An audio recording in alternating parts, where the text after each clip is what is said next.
Hi నమస్తే welcome to Jupiter English. So గత కొద్ది రోజులుగా స్పోకెన్ ఇంగ్లీష్ క్లాస్లో భాగంగా మనము పలు రకాల విషయాలు చర్చించుకుంటున్నాం. సో ఈరోజు మనం ఒక టాపిక్తో ముందరికి రావడం జరిగింది. మన నిత్య జీవితం లోపల మన కళ్ళెదురుగా ఎన్నో రకాలైనటువంటి పనులు జరుగుతూ ఉంటాయి. మరి వాటిని మనము మన కళ్ళెదురుగా మనం మాట్లాడుతున్నప్పుడు జరుగుతున్న పనులు ఉంటాయి. మరి అవన్నీ కూడా ఏ రకంగా మనము ఇంగ్లీష్లో సెంటెన్స్ అనేటువంటిది ఫార్మేషన్ చేయాలి అనేటువంటిది ఆలోచిస్తే మనం దాని గురించి ఈరోజు నేర్చుకోబోతున్నాం.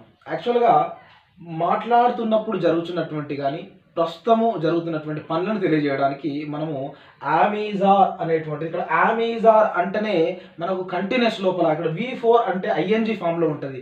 ఈటింగ్ తింటున్నాను, రీడింగ్. సో ఇది ఐఎన్జీ అంటే ప్రస్తుతం ఏదైతే జరుగుతుందో, ప్రస్తుతము జరుగుతూ ఉన్నటువంటి మనము ఉన్నటువంటి వాక్యాలను మాట్లాడాలన్నప్పుడు వాక్యాలు సెంటెన్సెస్ మనం రాయాలన్నా స్పోకెన్ ఇంగ్లీష్లో మాట్లాడాలన్నా కానీ వర్బ్ అనేది V4లో తీసుకుంటాం.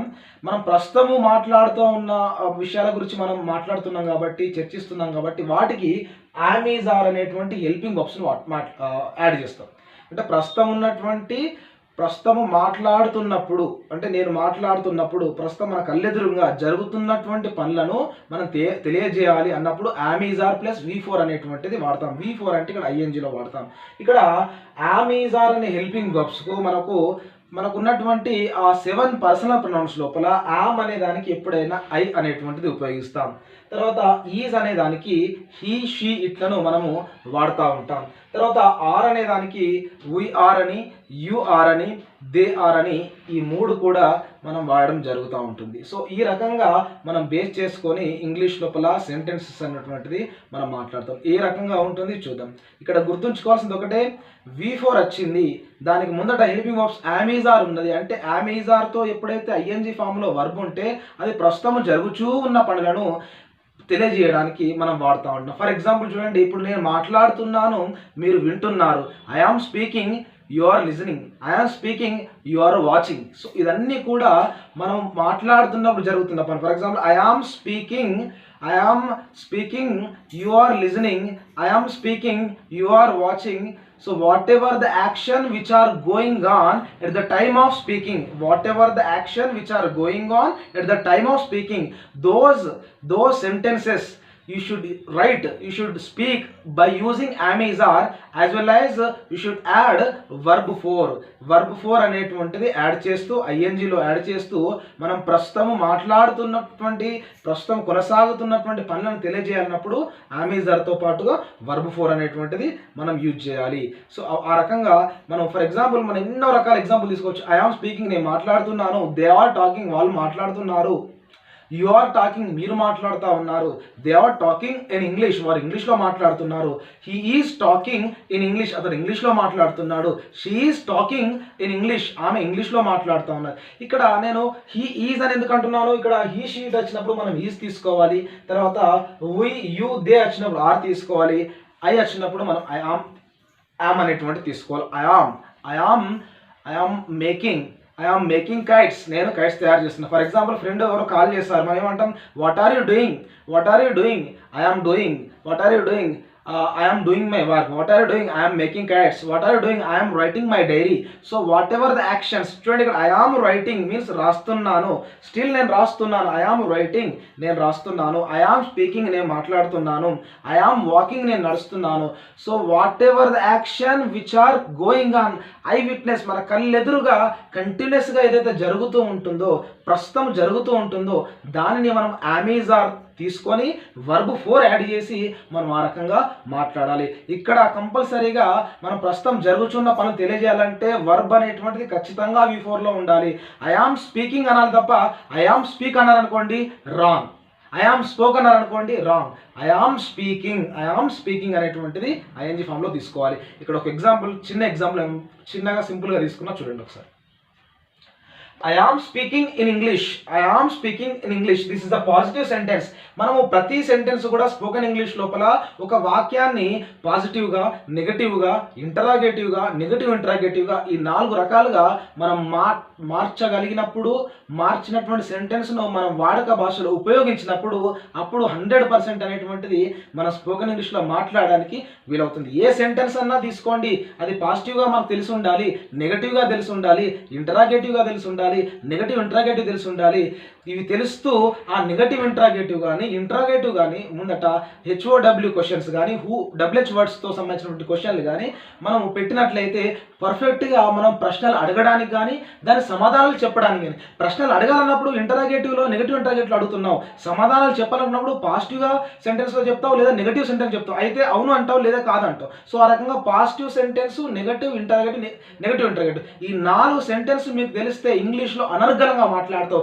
ఎనీ కైండ్ ఆఫ్ లాంగ్వేజ్ అయినా కానీ మనం ఏ భాష తీసుకున్నా, నాట్ ఓన్లీ ఏ భాష తీసుకున్నా 4 రకాల మార్చడం రావాలి. అట్లా వచ్చినప్పుడే మనం ఏ సెంటెన్స్ అయినటువంటిది ఏదైనా కానీ మనం ఇంగ్లీష్లో అనర్గళంగా తప్పు లేకుండా కాన్ఫిడెంట్గా మనం మాట్లాడగలుగుతాం. సో చూడండి ఒకసారి, I am speaking in English, నేను ఇంగ్లీష్లో మాట్లాడుచున్నాను means still it's going on. నేను ఐ ఆమ్ స్పీకింగ్ మీన్స్ ప్రస్తుతం, ప్రస్తుతం మాట్లాడుచున్నాను, ఆ రకంగా మనం తీసుకోవాలి. చూడండి negative, I am not speaking in English, నేను ఆంగ్లంలో మాట్లాడుతూ లేను నేను అంటే కంటిన్యూస్ చెప్తాను. ఇక్కడ ఆంగ్లం అంటే ఏంటంటే ఇంగ్లీష్ను మన తెలుగులో అచ్చ తెలుగులో ఆంగ్లం అంటాం. సో ఇంటరాగేటివ్లో am I speaking in English, నేను ఆంగ్లంలో మాట్లాడుచున్నానా. సో సెల్ఫ్ క్వశ్చనింగ్ చేసుకుంటున్నాం. అలా కాకుండా వాళ్ళు మాట్లాడుచున్నారా అన్నప్పుడు ఏమంటాం, వాళ్ళు అంటే ఏంటంటే దే కదా, are they speaking in English, ఆమె మాట్లాడుచున్నదా అన్నప్పుడు is she speaking with you, ఆమె నీతో మాట్లాడుచున్నదా. అతడు మాట్లాడుచున్నాడా, ఈజ్ హీ స్పీకింగ్, వాళ్ళు మాట్లాడుచున్నారా, ఆర్ దే స్పీకింగ్. సో ఈ రకంగా నెంబర్ ఆఫ్ సెంటెన్సెస్, అతడు మాట్లాడుచున్నాడా, ఈజ్ హీ స్పీకింగ్. సో ఆ రకంగా నెంబర్ ఆఫ్ సెంటెన్సెస్ మనం ప్రాక్టీస్ చేయాలి. ఏం లేదు, పాజిటివ్, నెగటివ్ ఇంటరాగేటివ్ ఈ 4 వచ్చినట్లయితే అనర్గళంగా ఖచ్చితంగా మాట్లాడగలుగుతాం. Irrespective of your background, Telugu మీడియంలో చదివినా సార్, ఇంగ్లీష్ మీడియం తెలుగు మీడియంకి వచ్చినా, నేను ఎక్కడో చదివినా, అసలు నాకు పదవి చదివేసి నేను చదువు బంద్ చేసిన, చదువుతో సంబంధం లేదు. మినిమం బేసిక్ ఏబీసీలు చదవచ్చి మనకు చిన్న వర్బ్స్ తెలిసి ఉండి సెంటెన్సెస్ రాయగలిగి వినగలిగేంత ఓపిక ఉండి కొంచెం ప్రాక్టీస్ చేసి ఒక గంట కేటాయించగలిగితే అనర్గళంగా తప్పు లేకుండా మీరు పాజిటివ్ మాట్లాడారు, నెగటివ్ మాట్లాడుతున్నారు, నెగటివ్ సెంటెన్స్ చేయడం వచ్చినప్పుడు మీకు ఎందుకు రాదు, వర్బులు వచ్చినాయి కాబట్టి కంపల్సరీ వస్తుంది. సో చూడండి ఇక్కడ am I speaking in English, నేను ఇంగ్లీష్లో మాట్లాడుచూ ఉన్నానా. సో ఆ రకంగా negative interrogative, I'm not I speaking in English, ఇక్కడ ఐఎమ్ నాట్ అనొచ్చు లేదా ఆమ్ ఐ నాట్ అని కూడా అనొచ్చు. Am I not speaking in English, నేను ఇంగ్లీష్లో లేదా నేను ఆంగ్లంలో మాట్లాడుచూ లేనా. ఆ రకం ఆర్ దే స్పీకింగ్, వాళ్ళు మాట్లాడుచున్నారా. ఈజ్ షీ కుకింగ్ బిర్యానీ, ఆమె బిర్యానీ వండుచుందా. ఫర్ ఎగ్జాంపుల్ మీరు మీ ఇంట్లో మీరు హాల్లో కూర్చున్నారు, మీ మదర్ అక్కడ కుకింగ్ చేస్తుంది, మీరు అంటున్నారు అమ్మ వంట చేస్తూ ఉందా. Is mother cooking biryani, so ఏదైనా ఆ రకంగా. ఫర్ ఎగ్జాంపుల్ ఇంకా are they playing outside, వాళ్ళు బయట ఆడుతున్నారా. వాళ్ళు బయట ఆడుతున్నారా. సో ఈ రకంగా నెంబర్ ఆఫ్ సెంటెన్స్ మనం తీసుకొని కంటిన్యూస్లో చెప్పాలన్నప్పుడు యామిజార్ ప్లస్ V4 ఇంకా ఏదైనా కానీ నాకు వర్బ్స్ నాకు చాలా తెలుసు అండి. ఫర్ ఎగ్జాంపుల్ గో అనే వర్బ్ ఉంది, గోకి ఏంటండి గోయింగ్, ఐ ఆమ్ గోయింగ్, నేను వెళ్తున్నాను. I am going, I'm not going, am I going, I'm not I going. ఇప్పుడు టేకింగ్ ఉందనుకోండి, ఫర్ ఎగ్జాంపుల్ గోయింగ్ ఏ తీసుకున్నాను, I'm going, my father is going to bank, మా నాన్నగారు బ్యాంకు వెళ్తూ ఉన్నారు. My father is not going to bank today, ఈరోజు వెళ్తూ లేరు. So he is writing an exam, అతడు ఎగ్జామ్ రాస్తున్నాడు. He is not writing an exam, అతడు ఎగ్జామ్ రాస్తూ లేడు అనేటువంటిది తీసుకుంటాం. Is he writing an exam. For example ఎలా అంటే మనము ఫ్రెండ్ ఎగ్జామ్ సెంటర్ లోపల ఉన్నాడు, మనం బయట వచ్చేసినాం లేకుంటే వేరే కాడ ఉన్నాం, మనం వేరే వాళ్ళని అడుగుతున్నాం, అతను ఎగ్జామ్ రాస్తున్నాడు, ఎగ్జామ్ రాస్తున్నాడా, ఈజ్ హీ రైటింగ్ నౌ. ఆ రకంగా మనం తీసుకోవాలి. Is not he writing an exam, అతను ఎగ్జామ్ రాస్తూ లేడా, ఇక్కడ రాస్తూ అనేది ఎందుకు వస్తున్నా, అక్కడ INGలో ఉంది. సో ఈటింగ్ తినుచు, గోయింగ్, ఆ రకంగా తీసుకోవాలి. సో ఈ రకంగా మనం తీసుకొని నెంబర్ ఆఫ్ సెంటెన్స్ను మనం ప్రాక్టీస్ చేస్తే కంటిన్యూస్లో ఉన్నటువంటి సెంటెన్స్లో 100% మాట్లాడగలుగుతారు. మీకు చదువు బ్యాక్గ్రౌండ్ లేకున్నా, ఒక 10th క్లాస్ చదివిన, ఫర్ ఎగ్జాంపుల్ నేను ఒక దుబాయ్ పోతున్నా, లేకుంటే నేను వేరే వర్క్ నేను బయట ప్రైవేట్ కంపెనీలో చేస్తున్నా, నాకు కొంచెం ఇంగ్లీష్లో మాట్లాడడం నేను స్కిల్స్ అనేది నాకు ఆల్రెడీ ఉంది, బట్ నేను ఇంగ్లీష్లో మాట్లాడలేకపోతున్నా. నాకు ఎదుటి వాళ్ళు మాట్లాడుతున్నటువంటి భావాలు నాకు అర్థమవుతున్నాయి, వాళ్ళ యొక్క ఆలోచనలు అర్థమవుతున్నాయి, కానీ సమాధానం ఇవ్వడం ఎందుకు ఇవ్వలేకపోతున్నావు? నీకు పాజిటివ్ సెంటెన్సులు, నెగటివ్ ఇంటరగేటివ్ ఎలా వాడాలో నీకు తెలియదు, అందు గురించే నువ్వు మాట్లాడలేకపోతున్నావు, అంతే తప్ప ఇంకేం లేదు. మీకు ఎప్పుడైతే ఈ పాజిటివ్, నెగటివ్ ఇంటరగేటివ్ ఇవి ఎప్పుడైతే తెలుస్తాయో, ఎప్పుడైతే మీకు వర్బ్స్ మనకు కొన్ని ఒక 100 150 కొన్ని మనకు దగ్గర మనకు మినిమం ఉంటే కంపల్సరీ మీరు మాట్లాడగలుగుతారు. వాళ్ళు క్వశ్చన్ అడుగుతున్నారు, for example what are you doing అడుగుతున్నారు, మీరు ఏం చేస్తున్నారు, వాట్ ఆర్ యూ డూయింగ్, అది ఇక్కడ ఇంటరాగేటివ్లో ఆర్ యూ డూయింగ్ ఉందా WH what are you doing అన్నప్పుడు అక్కడ ఐఎన్జీలు అడుగుతున్నారు, వాట్ ఆర్ యూ డూయింగ్ అంటే నేను ఏం చేస్తున్నాను అనేది మనం చెప్తాం, అర్థమవుతుందా? సో ఆ రకంగా మనము కొన్ని వర్బ్స్ తీసుకొని ఈ రకంగా ప్రాక్టీస్ చేయాలి. ఎంత ప్రాక్టీస్ చేస్తే అంత పర్ఫెక్ట్ ఇంగ్లీష్ మాట్లాడగలుగుతాం. మనకు కావాల్సిందిగా మనం ఏంటంటే ఒకటేసారి స్పీడ్గా కాకుండా నెమ్మదిగా